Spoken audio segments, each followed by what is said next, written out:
But I changed up the visuals. One of my homeboys, I won't name his name in specific. Ryan. Ryan. Excuse me. It's complaining about my setup, saying that it needs to look different. So we're gonna try this out. We're gonna try the video down below. Let me know what you guys think. Let me know if you guys like it or dislike it. If you guys are new here, make sure you hit that like button and subscribe button. Make sure you drop a comment down below and let me know what you think. Today, we are not going to be reacting to a music video per se, but something a little bit different. This video is uploaded by someone titled Really Graceful. She uploads videos about spooky wooky things.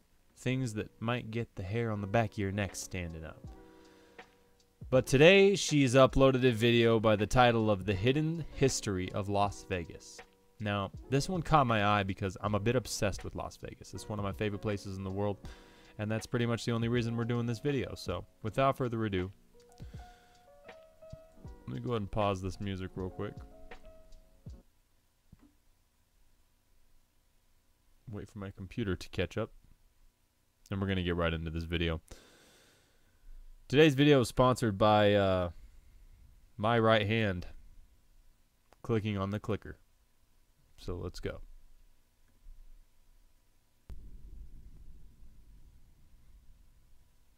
Hey internet friends. Making videos nowadays feels like a real gamble. The more dots I connect, the greater my odds are of waking up one morning and my channel being poof, gone. But like So any true. worthy gambler, I'm willing to take that risk. Though it might require adjusting my strategy and minimizing my tells. And perhaps, most importantly, packing up my chips and moving from the losing table. So that's why today we're headed to the world's playground, the elusive oasis of the desert, venturing back to the arid past to ultimately figure out exactly who we're playing against. This video is not a critique of Sin City or those who built it. What is to come is a statement of how things were, how things are, and how we got to this point. You will find that this entire video has been sourced from numerous books, articles, documentaries, and official documents. So let's connect the past to the present by delving into history once hidden. The history of Las Vegas. Subscribe to Really Graceful and your boy Hundo right now. Before Vegas was a kaleidoscope of neon, it housed lush springs that attracted thirsty natives, Spanish conquistadors, exhausted travelers, and even members of a church that would be known as the Church of Jesus Christ of Latter-day Saints. Spanish for the meadows, Las Vegas was an isolated stretch where fresh water gushed from the dry desert, conveniently situated between Salt Lake City and Los Angeles, making it a prime location for a settlement, or more specifically, a fort. The study of the relationship between the Latter-day Saints, or Mormons, and Sin City is imperative in unearthing the hidden history of Vegas. The story begins with a New Yorker by the name of Joseph Smith. Smith claimed to have been visited by the God of Most High, who told Smith that all of the religions and churches of old were corrupt, and as the chosen one, Smith was to deliver this revelation and establish the true church in North America. To go along with this church would be its own book, the Book of Mormon, which Smith claimed to translate after an encounter with an angel. And the book detailed a historical account of Jewish people and How is it so... You guys ever notice how, like, anytime you're hearing a story about people in the 1800s, it's like every fucking turn they take, they encountered a god or an angel or a spirit. Like, what the fuck? Either people were just out of their damn mind back in the day, or that was a really scary time to be alive, because no one experiences that now. But back in the day, these motherfuckers experienced it like 6 times a week. Jesus. Their early migration to America. And to make a long story short, Mormonism became a religion for the pioneering spirit of the New World, the Promised Land, which attracted a multitude of followers despite a strict code of no coffee, alcohol, tobacco, or gambling. Though eventually the church permitted the controversial practice of polygamy. Mormons were effective in defending their trek to the breadbasket of biblical civilization, colonizing territories along the way and expanding their influence, which is why they emerged as one of the wealthiest, most powerful, and fastest growing churches in the world. But there were dark days on the dusty road to Zion. The Mormons perceived themselves to be a persecuted people in their own right, and tensions between the church and the outside world arose, resulting in war and massacre, creating a need That always happens, doesn't for it? the Mormons to establish their own banks, politicians, unassuming alliances, and band of assassins, whilst continuing to expand their reach. Which is why in the late 1850s, the second president of the Mormon Church, Brigham Young, directed members to build a fort in Las Vegas. But due to unforeseen circumstances, the mission was abandoned 2 years later. The Mormons weren't the only ones going through trials and tribulations during this time. The effects of the American Civil War were felt coast to coast, as the United States underwent turmoil as a vulnerable and bankrupt nation in the post-war era. But as always, foreign bankers were eager and waiting to remedy that turmoil, making copious lines of credit readily available so they could collect interest from those who desperately needed the money. What transpired serves as a prime example showcasing the absolute power of money in political matters, the ramifications of which have transcended time and space, up until this very moment. Under the pressure of foreign interests, Congress passed the Act of 1871, which provided a government for the District of Columbia, allowing Washington, D.C. to act as a corporation outside of the original Constitution, with subtle but impactful wording within the Act itself. The notion of an incorporated United States has been dubbed a myth by popular sources, but the Act of 1871 paved the way for the Federal Reserve Act of 1913, which handed the United States gold and silver reserves to the Federal Reserve, a privately owned foreign banking entity. Which I'm pretty sure was completely started by Rothschild, if I'm not mistaken. So, wow. Washington, D.C. was clearly on the map at this point, squished right between the Virgin Mary, or Virginia and Maryland. Las Vegas still had a ways to go at the beginning of the 1900s as a sleepy railroad town with a meager population. But all that would change when the largest labor contract awarded by the U.S. at that time took place in Vegas's backyard, with the construction of the Hoover Dam. In tandem with the legalization of gambling and the implementation of a speedy 6-week divorce process, construction of the dam brought in a multitude of eager workers looking for employment during the Great Depression. Workers weren't the only ones who rode into town that year. The mob arrived too.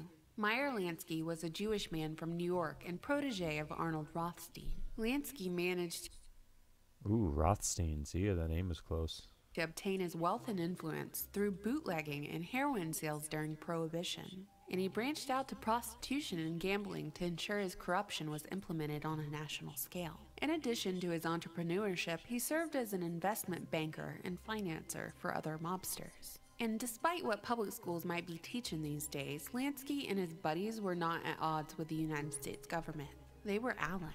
The U.S. government employed Lansky during World War II, and likewise, Lansky brought in politicians Dirty sons of bitches. and law enforcement, not just as pawns, but as partners, to strengthen his crime syndicate. In the 1940s, Lansky, along with his fellow Jewish mobster Bugsy Siegel, set sights on Las Vegas, envisioning an isolated oasis where tourists could come and have no choice but to spend cash there. Lansky went on to monopolize much of what became the Las Vegas Strip, a network of all-cash casinos that served as an ideal way to launder money. God damn. I would love to be able to go back in time and be on the Las Vegas Strip right when it was first started to. Like, I don't know if this is real footage or not, but. Of legalized fun. Bugsy Siegel, on the other hand, wasn't so lucky. Bugsy parked himself in Vegas to take over the bookmaking and the casinos, but stayed because of his grand idea to develop the Vegas Strip, with the finances of his mob partners and loans from the Mormon Bank in Utah. But from the beginning, his grand idea of a tourist paradise was a money pit, and in his most desperate hour, he pioneered the marketing techniques Sin City would utilize for years to come. Cheap buffets, bingo, and random prize drawings that brought people to the glittering oasis. He'd spent over $6 million of other people's money to construct his fantasy, and that right there is used as the basis of the theory surrounding his murder. His assassination was carried out in June of 1947 in a Beverly Hills home. 2 shots to the head and Bugsy was dead. That's so many people have died that way. That's terrifying. That's why you gotta be careful where you step when it comes to the government. And all these people want to talk about charging Area 51. They just come into your house and 2 shots to the head, you're done.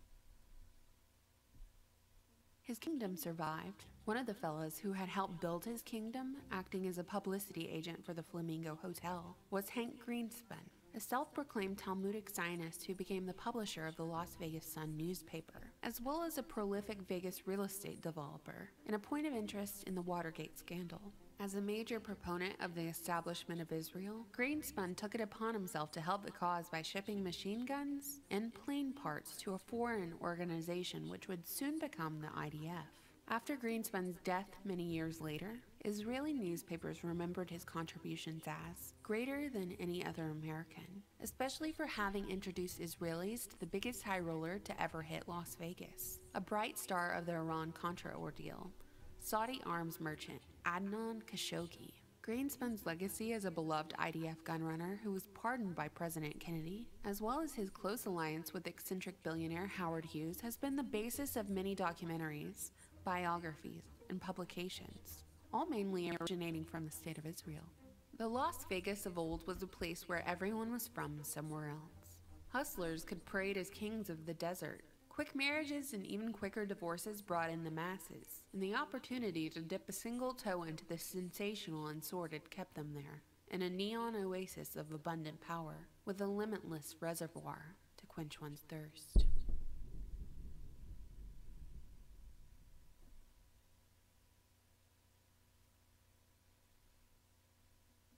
Listen up. The soap you shower with, it's you probably haven't even questioned what bar of soap you lather up. Whoa. Let's face it, most guys don't. That's some bullshit.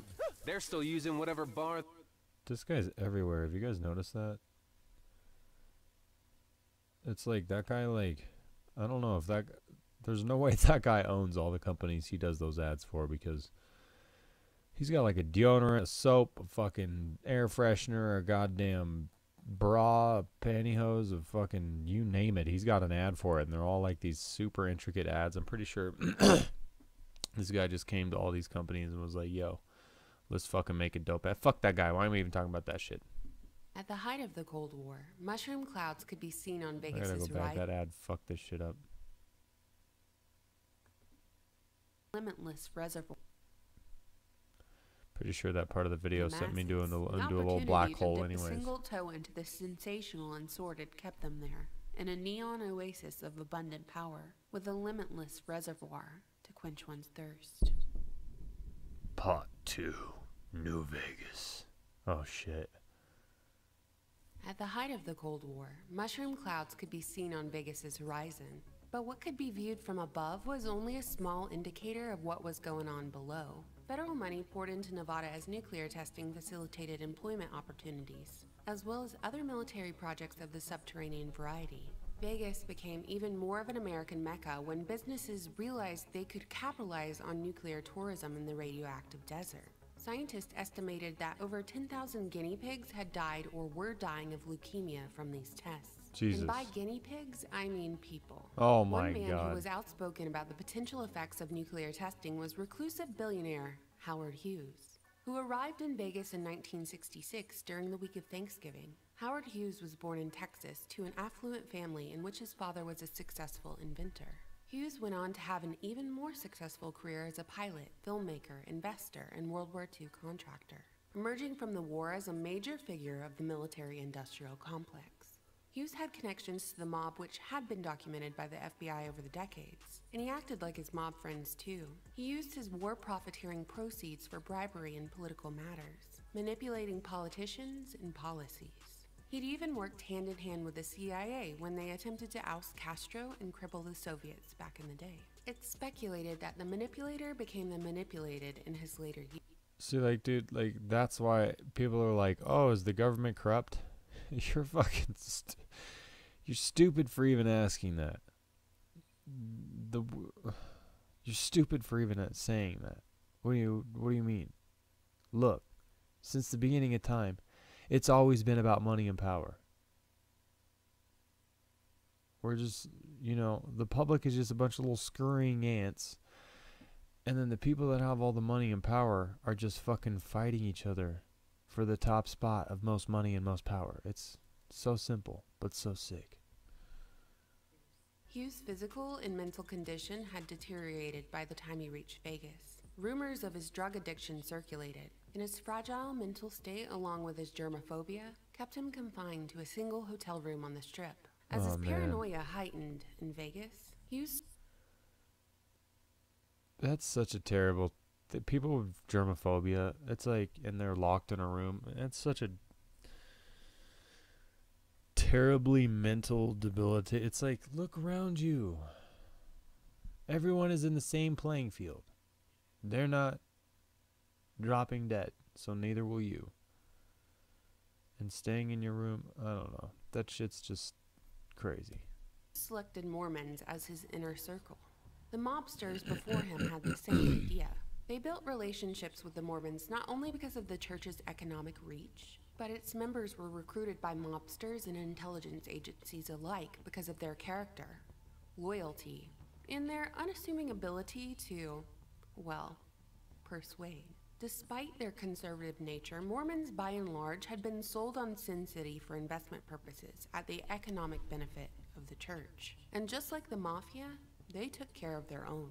Viewing Vegas as an investment, Hughes began buying up properties from the mobsters. And Nevada's Gaming Control Board pretty much gave him a free pass to all but monopolize the Vegas Strip, a courtesy they did not extend to those who came before him. In addition to purchasing hotels and casinos, Hughes bought an airport, an airline, a TV station, and gold and silver mines. In just a few years, Wow, bud, you buy enough there? Hughes managed to seemingly clean up the Strip, replacing it with a corporate facade.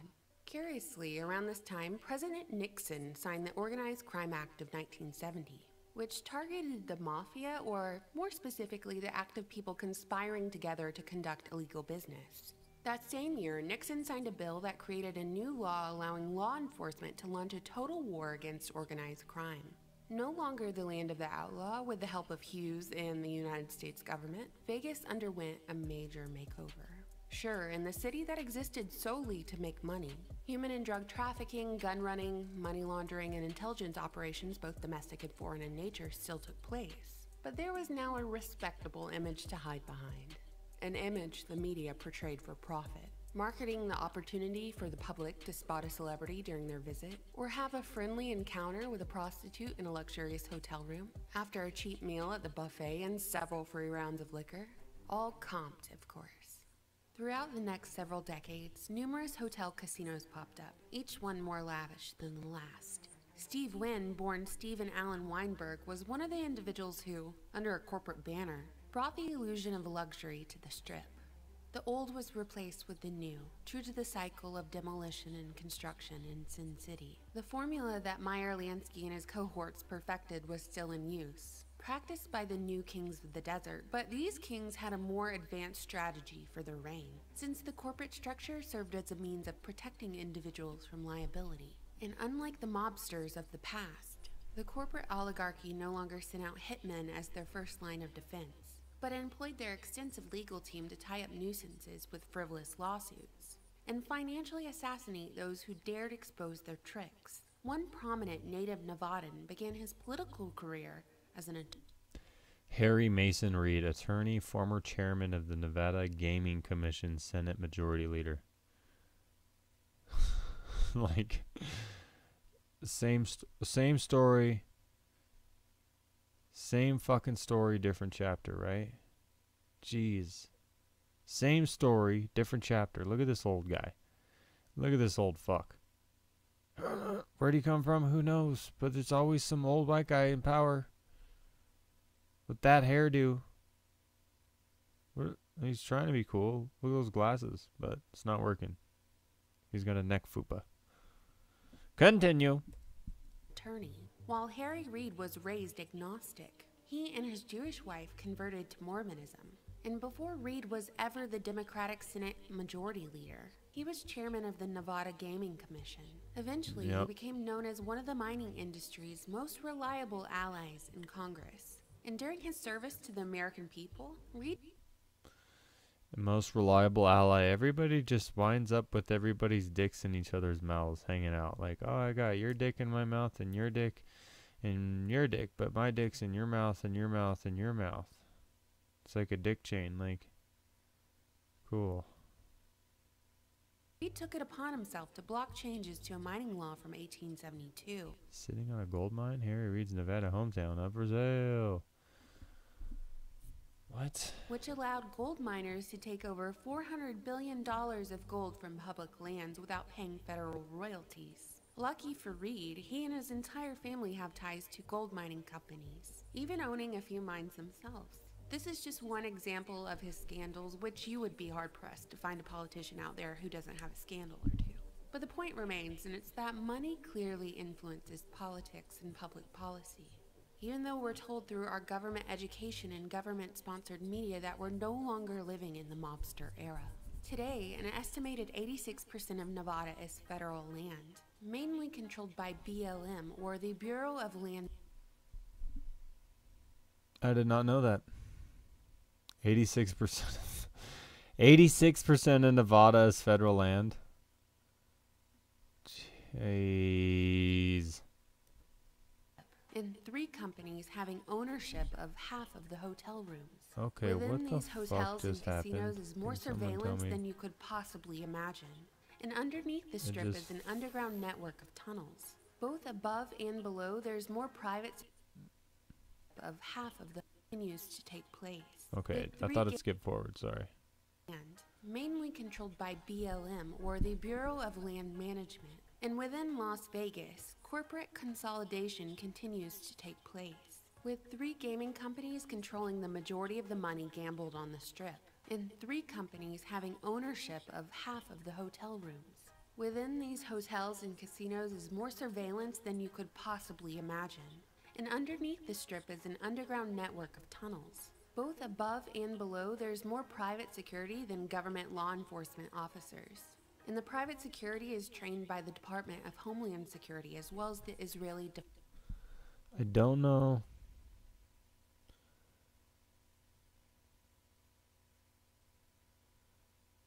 That's a pretty heavy statement.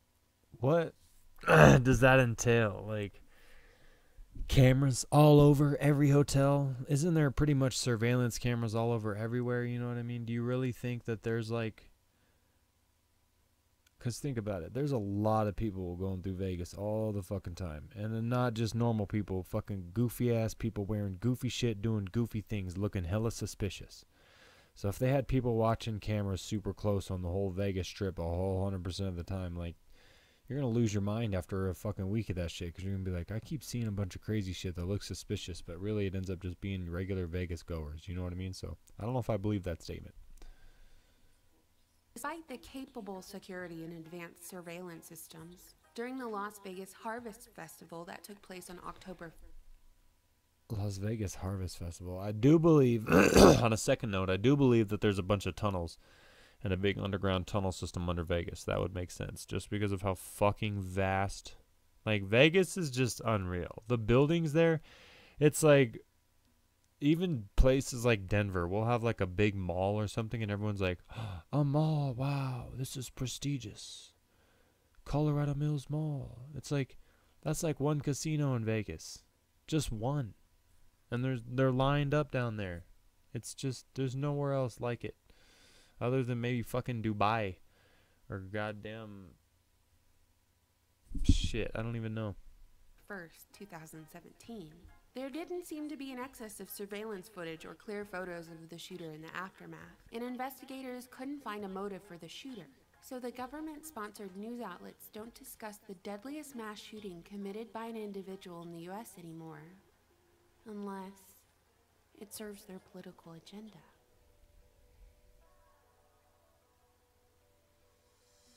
So, internet friends, I have a few follow-up questions for you. Why are you going to leave me with that? Can you name another place on Earth where the masses cycle through such an array of intense emotions, ranging from excitement, fear, desperation, panic, guilt, and elation? Is there a difference between the government and the mafia? If so, what is that difference?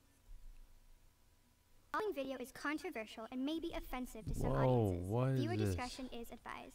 Hi, my name is Kong, and this is Oh my God, French Kong, bulldog. get your shit out of here, dude. As always, I look forward to Okay, so she wants to know. What did she want to know? So, internet friends, I have a few follow-up questions for you. Can you name another place on Earth where the masses cycle through such an array of intense... No. Fuck no. Vegas, that's why a lot of people can't handle Vegas for a long time, because that shit is intense. It's so go, go, go. It's so intense. Like, oh. People say they live in Vegas, which is fine, but they don't frequent. If you live in Vegas and you frequent the Strip, I'm sure people who actually work on the Strip, I'm sure that shit gets fucking old down there. I'm sure that shit gets old. And she asked, is there a difference between the mafia and the government? I think in the olden days there was. I think there was a legit mafia. And then I think the main mafia kind of just disappeared and became bad government. And now there's like low-key mafias, like really low-key mafias, which are just pretty much just gangs of people. Like, it's just a gang of fucking people who agree that they're gonna fucking do a bunch of bad shit on the down low. You know what I mean? It's really not that fucking complicated. But anyways, let me know what you guys think of this video down below. That was a pretty intense video. I didn't know any of that history of Las Vegas. I was dumbfounded on all that. So I got a lot to think about. I gotta let that digest. I gotta let that soak in. Maybe with a trip to Vegas, eh? Who's with me? Anybody with me? Let's go. I'm down. You pay for the tickets? Sweet. Let me know when the flight is. All right. Sounds good.